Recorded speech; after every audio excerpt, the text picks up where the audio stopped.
하는데 우선 지금까지 여러 차례 말하기 쓰기 그 채점을 한 후에 그 채점자 간 신뢰도는 그러니까 0.8 이상 보통 이제 이 평가에서의 그 채점자 간 신뢰도는 그 0.8 이상 정도 되면은 우수하고 그러면은 우리가 그 채점의 결과를 신뢰할 수 있다라는 이제 그러한 그 어떤 가이드라인에 의해서 지금까지 확보를 하고 있고 또 앞으로도 계속 그 채점자 간 신뢰도를 0.8 이상 확보하도록 노력을 할 것이고요. 그리고 이제 지금 또 검토하는 부분은 두 사람 채점자 간의 그 총점에서 2점 이상 차이가 날 경우에는 이제 기준 채점자라 그래서 그 전문 채점자가 다시 채점을 하는 그것을 저희 검토하고 있고 하기 때문에 이러한 부분들은 그 가장 큰 의미는 이제 영어 교사들을 그 채점자로 훈련을 시키는 부분, 그 다음에 이제 충분한 신뢰도 확보하는 부분, 그런 방식들을 저희가 지금 계속 노력을 하고 있습니다.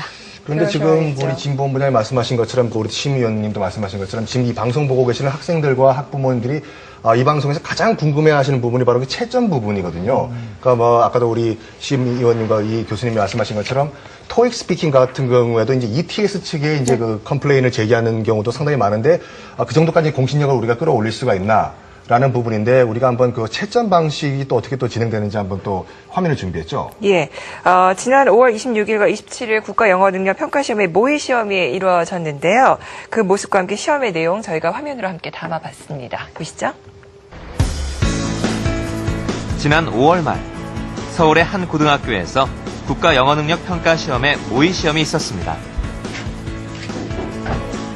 이날 시험은 서울을 비롯 전국 주요 도시에서 동시에 시행됐는데요.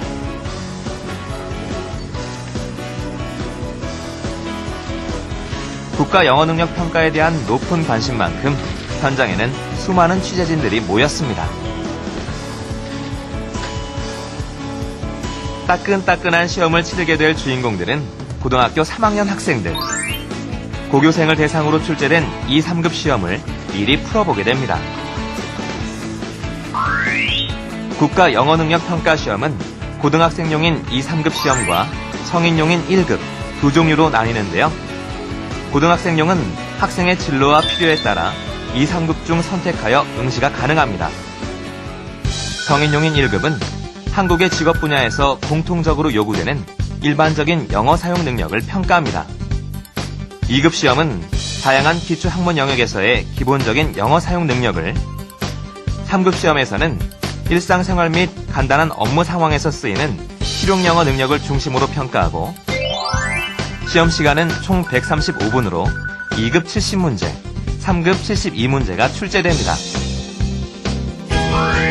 시험의 난이도는 어떨까요?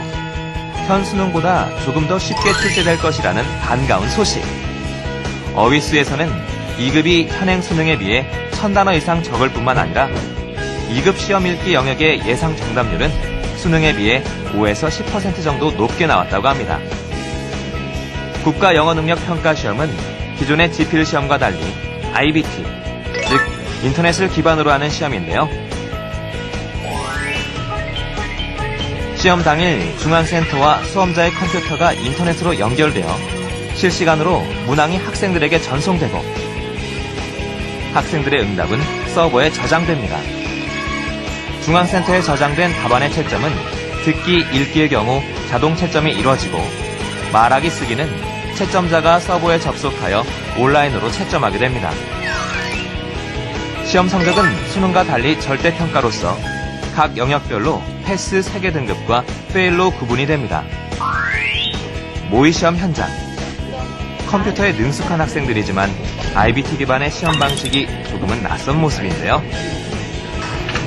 실제 시험 방식과 똑같은 방식으로 시험이 이루어지고 2시간에 걸쳐 시험이 끝났는데요. 말로만 듣던 국가 영어 능력 평가 시험을 직접 치른 소감 한번 들어볼까요? 시험이 이제 좀 긴장되고 했는데 생각보다 꽤 쉽게 나왔어요. 이제 난이도도 상당히 낮은 편이었고, 근데 좀 독특한 게 있었더라면 이제 문항수가 이제 각 듣기나 읽기, 쓰기, 말하기당 이제 많았어요, 질문이.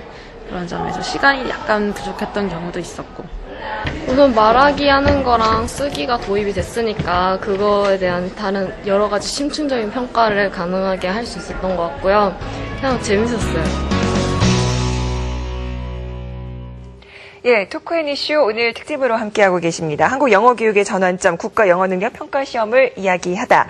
자, 시험의 개발을 이끌고 있는 교육과학기술부와 한국교육과정평가원 그리고 전문가 여러분과 이 시간 함께하고 계십니다. 자, 시험 문형에 대해서 우리가 또 얘기를 해볼 건데요. 지금까지 우리 영어 교육이라고 하는 거는 뭐 listening comprehension과 reading comprehension, LCRC라고 이제 그 듣기, 읽기의 위주였는데요. 지금부터 이제 말하기, speaking과 writing 위주였는데 과연 이것을 어떻게 우리가 접근해야 될지 그 우려가 많습니다. 예를 들어가지고 뭐 질문 같은 경우에 뭐 tell me about your family라고 했을 때는 수만 가지 답이 나올 수가 있는 거거든요. 그렇죠. 예. 그게 사실 뭐 굳이 영어로 가지 않더라도 우리말 그냥 어떤 면접만 생각해도 그렇습니다. 이게 어떤 모범 답안이라는 게 딱히 수학 어떤 답안 방정식 네. 답처럼 있는 것이 아니기 때문에 여러 가지 경우의 수들을 충분히 좀 고려를 해야 될 것 같다는 생각이 드는데요. 자, 근데 어쨌거나 지금 이 부분이 좀 그 중점적으로 강조가 됐다는 것은 상당히 고무적인 일이라고 봐야 될 것 그렇죠, 같아요. 네. 훨씬 더 의사소통의 어떤 효율성이나 이런 부분을 말하기가 더 강조가 됐기 때문에요. 예. 한 걸음 다가간 거라고 생각할 수 있을 것 같은데요. 네. 자, 그러면 이제 심 의원님께서 그러면 이 말하기와 쓰기 부분이 들어간 거에 대한 어떤 평가랄까요? 그 부분에 대한 한 말씀을 좀 해주시죠. 예. 당연히 말하기 쓰기 평가를 뒤늦었지만은 이게 이제 필요한 것입니다. 그동안은 사람 무엇을 읽고 들을 때는 상대방 것을 이해를 하지만은 이제 내 생각을 얘기를 하는 게 말로 하고 쓰는 것입니다. 그래서 이제 자기 자신의 생각을, 내 생각을 얘기함으로써 커뮤니케이션이 되는 건데 바로 그런 점에서 이번 국가 영어 능력 시험에서 이 말하기와 쓰기도 도입을 했다라는 것이 저는 기존의 토익 시험은 말하기 쓰기는 따로 별도로 나와 있어가지고 선택적으로 이제 하게 돼 있는 상황인데 그래서 기존의 토익 시험 같은 토익 시험보다도 훨씬 더 올바른 접근을 하고 있다. 그리고 그런 점에서 현재 지금 니트 국가 영어 능력 평가 시험이 방향은 제대로 지금 잡았다고 저는 생각을 합니다. 그런데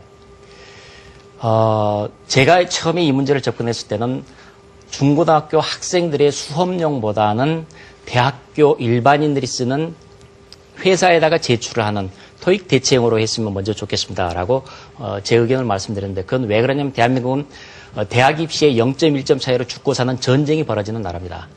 따라서 이 말하기 부분을 어떻게 이 객관적으로 여러 가지 객관적인 모델이 분명히 있기는 있습니다. 그리고 그것에 의해서 잘 되리라 믿는데 그러나 유별난 학부모들께서 이 부분에 대해서 문제를 끊임없이 제기를 하고 내 아들은 분명히 이렇게 말을 잘했다라고 얘기를 하는데 뭐냐 녹음된 걸 들어보자 보자 네. 수없이 문제 제기를 할 가능성들이 농후하다. 그래서 일반용을 먼저 만들어서 그것으로 해서 충분한 시행착오랄지 능력을 경험을 축적한 뒤에 그 다음에 학교용으로 들어갔으면 좋겠다라고 얘기를 했는데 아쉽게도 교육당국에서는 전혀 제 말을 듣지 않고 우선 중고등학교 시험부터 먼저 하겠다라고 지금 접근을 했는데 아무튼 어쨌든 제 우려에도 불구하고 일단 결정이 그렇게 난 이상 최선을 다해서 준비를 잘 하고 아무런 문제가 없이 제대로 잘 해 나가기를 기원합니다. 네. 그러게요. 우리 한국의 어머니들이 또 자식 일에 대해서는 또 엄청나게 큰 포스를 그렇죠. 내시기 때문에 네. 그렇지만 이제 그런 부분까지도 어느 정도 좀 예상을 해서 충분히 대안책을 마련을 하고 계시는 준비를 하고 계시는 게 아닌가 하는 생각을 좀 기대를 좀 네. 해보는데요. 그리고 네. 또 우리 방금 우리 침 의원께서 말씀하신 것처럼 정말 민감한 문제가 그겁니다. 지금 이 방송 보고 계시는 학부모님들도 그렇고 학생들도 그렇고 과연 그럼 라이팅과 리딩은 어떤 문제가 출제가 될 것인가 지금 뭐 신경을 쓰고 계실 건데요. 본부장님 좀 설명 좀 부탁드리겠습니다. 네, 간단히 좀 예시를 보면서 말씀드리겠습니다. 아까 말씀드린 것처럼 3급과 2급 시험이 있는데 지금 말하기 3급 시험의 경우에는 그 상황을 다 주어집니다. 학생들이 상황을 주어지고 지금 이 그림을 보고 간단하게 지금 이 게임이 재미있느냐고 묻는 물음에 답을 하게 됩니다. 그 답을 하게 되면 이제 그 녹음이 된 상태가 지금 이렇게 표시가 되는 뭐 이런 유형입니다. 그래서 아주 쉬운 그런 문항이고요. 2급의 경우에는 조금 더 지금 질문의 질문의 내용이 3급보다는 조금 더 심도 있는 그런 질문이 들어갑니다. 그리고 이제 쓰기 같은 경우에는 지금 한 40에서 50단어로 지금 이메일을 쓰도록 되어 있는데 내용이 전부 다 나와 있습니다. 예를 들면은 학생들에게 봉사활동을 함께 가자라고 하는 거를